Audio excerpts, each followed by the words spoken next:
Hello बच्चों, let us read this question. This question says rank the following compound in order of increasing acidic strength. 1 CH3OH, 2 CH3NH2, 3 CH3CH3. और हमारे option हैं option A 1 less than 2 less than 3, option B 3 less than 2 less than 1, option C 1 less than 3 less than 2 and option D 2 less than 1 less than 3. So यहाँ पे हमारे पास तीन compound given है CH3OH, CH3NH2 और CH3 single bond CH3. अब हमें इन compounds को increasing order of acidic strength में अरेंज करना है. सो इस क्वेश्चन को सॉल्व करने के लिए हमारे पास जो की कॉन्सेप्ट रिक्वायर्ड है वो है कॉन्सेप्ट ऑफ एसिडिक स्ट्रेंथ.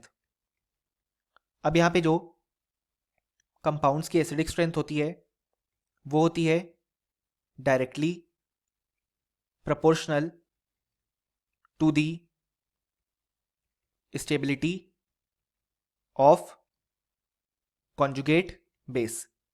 यानी कि कॉन्जुगेट बेस जितना ज़्यादा स्टेबल होगा उस कंपाउंड की एसिडिक स्ट्रेंथ उतनी ही ज़्यादा होगी. अब अगर हम देखें तो पार्ट 1 में जो हमारे पास कॉन्जुगेट बेस फॉर्म होगा after the removal of H+ वो होगा CH3O-.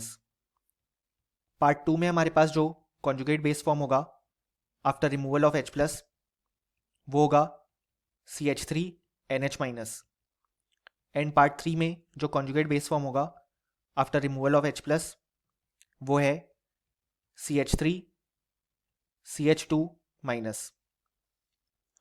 सो यहाँ पे माइनस चार्ज कॉन्जुगेट बेस में आ रहा है ऑक्सीजन पे, नाइट्रोजन पे और कार्बन पे. अब हम जानते हैं कार्बन, नाइट्रोजन और ऑक्सीजन एक ही पीरियड के एलिमेंट हैं. लेफ्ट टू राइट मूव करने पे जो इलेक्ट्रोनेगेटिविटी है ऑफ दी एटम्स वो हमारे पास यहाँ पे इंक्रीज होती है. यानी कि इन सब में से सबसे ज़्यादा इलेक्ट्रोनेगेटिव है oxygen, then nitrogen and then carbon. और जो स्पीशीज जितना ज़्यादा इलेक्ट्रोनेगेटिव है उस पर अगर नेगेटिव चार्ज आएगा तो वो ज़्यादा स्टेबल होगा, क्योंकि इलेक्ट्रोनेगेटिव एटम नेगेटिव चार्ज को अपनी तरफ अट्रैक्ट करके रखना चाहेगा. इसलिए जो हमारे पास कॉन्जुगेट बेस की स्टेबिलिटी का ऑर्डर आएगा वो आएगा 1 ग्रेटर देन 2 ग्रेटर देन 3. क्योंकि ऑक्सीजन सबसे ज़्यादा इलेक्ट्रोनेगेटिव है तो वो नेगेटिव चार्ज को ज़्यादा स्टेबलाइज करेगा.